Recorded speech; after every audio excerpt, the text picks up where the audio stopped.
Assalamualaikum warahmatullahi wabarakatuh. Perkenalkan, nama saya Muhammad Rasid Asauki dengan NIM 2341 1010 2174 dari kelas 1 KPIE. Saya di sini akan mempresentasikan tentang sejarah masuknya Islam ke Banyumas. Ada dua teori, yaitu teologi dan historis. Teologi adalah ilmu yang membahas tentang Tuhan dan segala sesuatu yang terkait dengannya. Juga membahas hubungan Tuhan dengan manusia dan hubungan manusia dengan Tuhan. Kemudian dimensi historis, yaitu dimensi yang ada dalam ruang sosial, budaya, dan lingkungan yang berkembang secara dinamis, yang berinteraksi dengan agama dan membentuk wujud baru yang bersifat kompromi. Oleh karena itu, bentuk dan formula agama di suatu daerah itu berbeda meskipun dalam satu wilayah.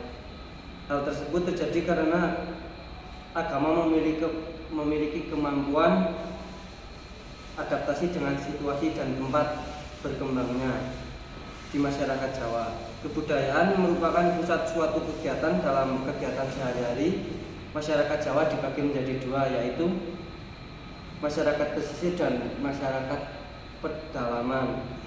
Pada masyarakat pesisir, sebagian besar berprofesi sebagai pedagang dan nelayan yang memiliki pengaruh kuat dalam Islam. Kemudian masyarakat pedalaman sebagai besar masih bercorak kejawen yang berpusat pada kota kerajaan Yogyakarta dan Surakarta, serta Presidenan Banyumas, Kedung, Madiun, dan Malang. Secara sosial, masyarakat Jawa dibagi menjadi kelompok wong cilik yang umumnya berprofesi sebagai petani berpendapatan rendah. Kemudian ada kelompok kaum priayi yang umumnya berprofesi sebagai pegawai dan kaum intelektual. Dan ada juga kelompok yang memiliki prestigisme yang tinggi, yaitu kelompok ningrat.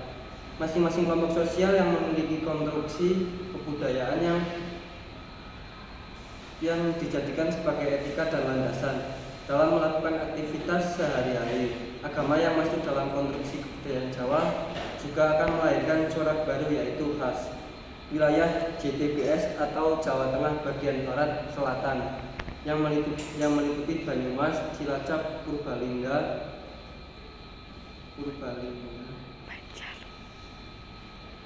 Banjarnegara, dan Kebumen. Dalam sejarah memiliki kaitannya dengan sejarah kerajaan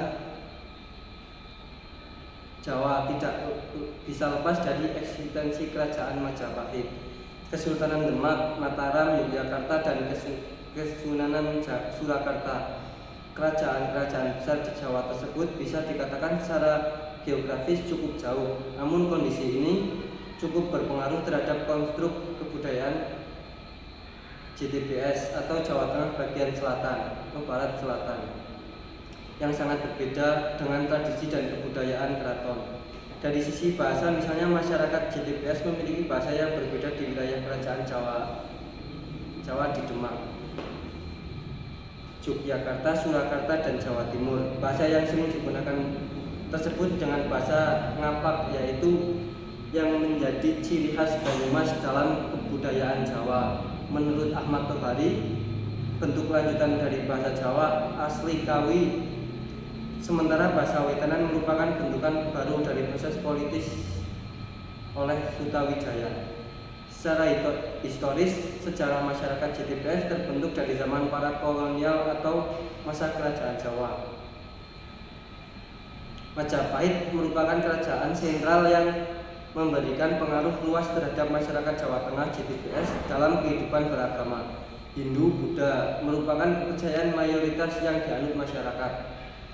Agama Buddha yang tidak mengenal dewa selaras dengan kebudayaan JTBS yang tidak mengenal kasta. Berdirinya Banyumas yang meliputi wilayah Kabupaten Banyumas, Banjarnegara, Cilacap, Purbalingga, dan Kebumen bersama waktunya dengan meninggalnya Sultan Hadiwijaya tahun 1582.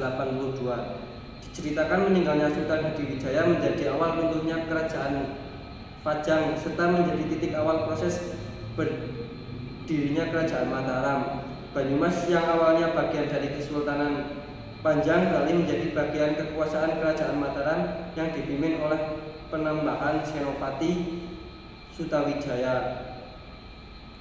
Pada tahun 1587 sampai 1601, Banyumas pertama kali dipimpin tahun 1582 oleh Raden Adipati Warga II. Kehidupan agama pada masa Mataram Islam di bawah pimpinan Raden Sutawijaya yaitu raja yang menundukkan agama rakyat, artinya agama rakyat aku akan mengikuti agama rajanya. Lalu bagaimana dengan corak keagamaan Raden Sutawijaya? Mataram dalam kesusahan Raden Sutawijaya untuk fungsi penasehat diambil oleh para pujangga sebagai intelektual keraton yang cenderung beraliran kejawen. Dengan demikian maka corak Islam Mataram awal adalah Islam kejawen. Islam kejawen tersebar ke seluruh wilayah Mataram termasuk Banyumas. Islam model ini sangat cocok dengan karakter masyarakat Banyumas yang masih mengikuti tradisi Hindu Buddha dan tradisi agama lokal. Dapat disimpulkan interaksi kebudayaan dan masyarakat Banyumas dengan agama-agama terutama Islam memberikan corak yang berbeda dengan Jawa dan pada umumnya. Beberapa artefak kebudayaan menunjukkan bahwa peradaban Islam di Banyumas meluas ke beberapa wilayah. Corak keagamaan di wilayah ini relatif sejenis yang bisa dilihat dari indikasi bahasa, praktik keagamaan, dan peninggalan sejarah Islam. Potret masyarakat Jawa Tengah bagian barat selatan pada tahun pra-Islam. Kehidupan sosial politik. Pembahasan mengenai Banyumas sebelum Islam tidak bisa dipisahkan dari sejarah dus kerajaan besar yaitu Majapahit Jawa Timur dan Pajajaran Jawa Barat. Alur Majapahit yang membentuk Banyumas pada sejarah berdirinya Kadipaten Wirasaba 1 abad setengah, sementara jalur Pajajaran ada pada sejarah berdirinya Kadipaten Pasir Luhur abad 14 sampai 15. Kemudian kerajaan di Jawa Tengah bagian timur Demak, Pajang, dan Mataram mengambil alih wilayah Banyumas dengan membangun Kadipaten Wirasaba II pada abad 16 sampai 19. Dengan demikian Banyumas sebenarnya hanyalah bagian dari kerajaan Majapahit, Pajajaran, dan kerajaan di Jawa Tengah bagian timur. Dalam abad Wirasaba diceritakan mengenai asal-usul Jaka Katuwu dan Raden Pakuwon yang saat itu menjadi Adipati I Kadipaten Wirasaba I.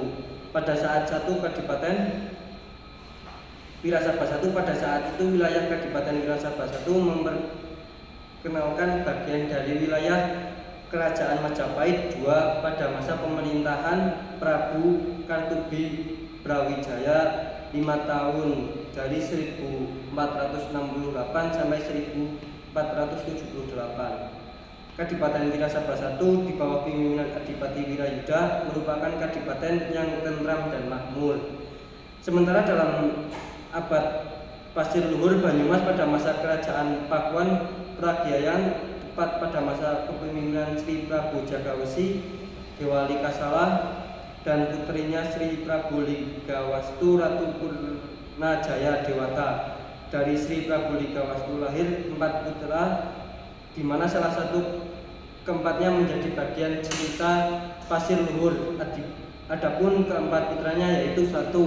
Raden Harga Banyak Catra, 2. Raden Harta Banyak Belajar, Raden Harta Banyak Ngajar, dan 4. Dewi Rena Pamekas. Sosok Raden Banyak Catra menjadi identitas penting alat penghubung silsilah Kadipaten Pasir Luhur dengan kerajaan Pajajaran. Menurut tulisan Van der Meulen, sejarah Banyumas ini dapat dikaitkan dengan sejarah kerajaan Galuh purba yang didirikan oleh para pedagang dan tanah Kutai melalui pantai Cirebon dan menetap di pedalaman Gunung Slamet, Gunung Cermai, dan lembah Sungai Serayu. Van der Meulen memperkirakan nama kerajaan Galuh purba adalah Galuh Sindaula yang beribu kota di daerah Madanggili. Banyumas sebenarnya menjadi embrio lahirnya penguasa tanah Nusantara. Oleh karena itu, pembahasan mengenai sejarah sosial, politik, dan struktur sosial Banyumas harus ditegaskan lagi.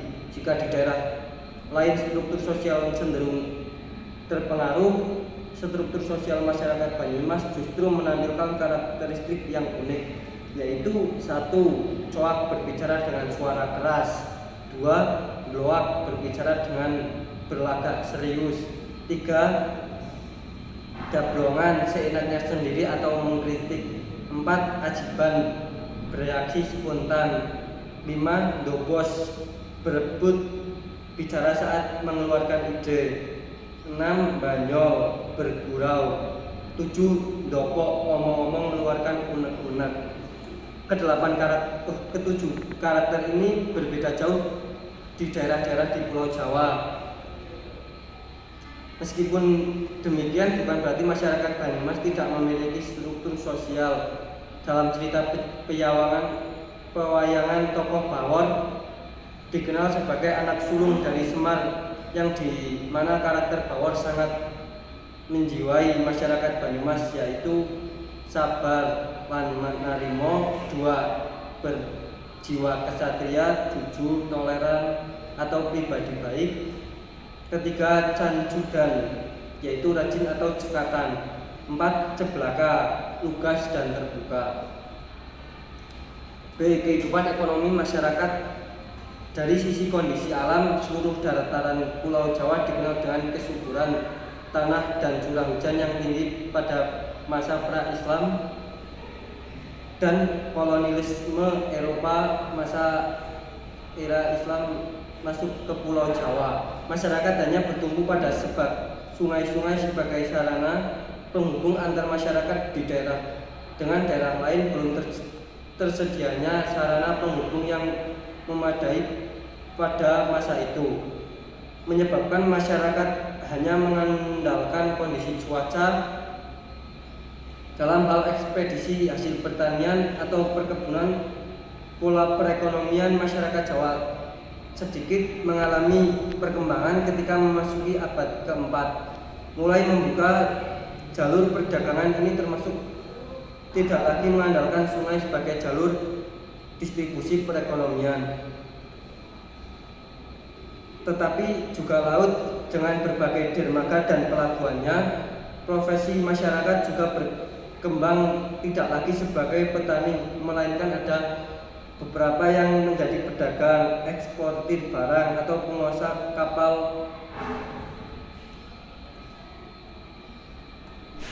kapal angkut barang.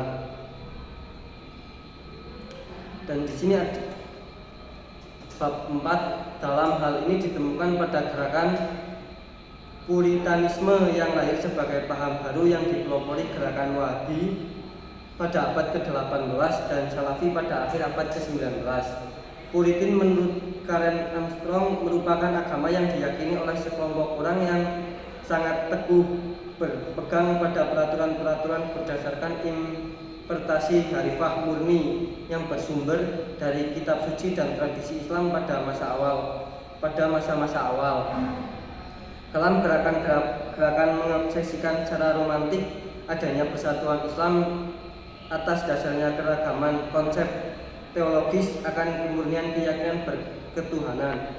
Di dalam sistem budaya kelompok sosial Islam, kaitan antara lain tradisi gratis yang mengandung diantaranya tahayul, forad, dan bid'ah, seperti 1. Selamatan, 2. Tahlilan, 3. Yasinan, 4. Ziarah, 5. Tedun, 7. Wayang, 8. Golek gina, 10. Sesaji, 10. Ngalap berkah. Jadi di Indonesia beberapa pergerakan dakwah Islam di luar negeri mulai bermunculan, diantaranya seperti 1. Ikhwanul Muslimin, 2. Majelis Mujahidin Indonesia, 3. Hizbut Tahrir Indonesia, 4. Front Pembela Islam, 5. Laskar Jihad, 6. Jamaah Salafi. Jadi Islam Puritan sering dianggap tidak mempertimbangkan proses asimilasi dan akulturasi adat kepercayaan setempat. Sekian dari saya, kurang lebihnya mohon maaf. Wassalamualaikum warahmatullahi wabarakatuh.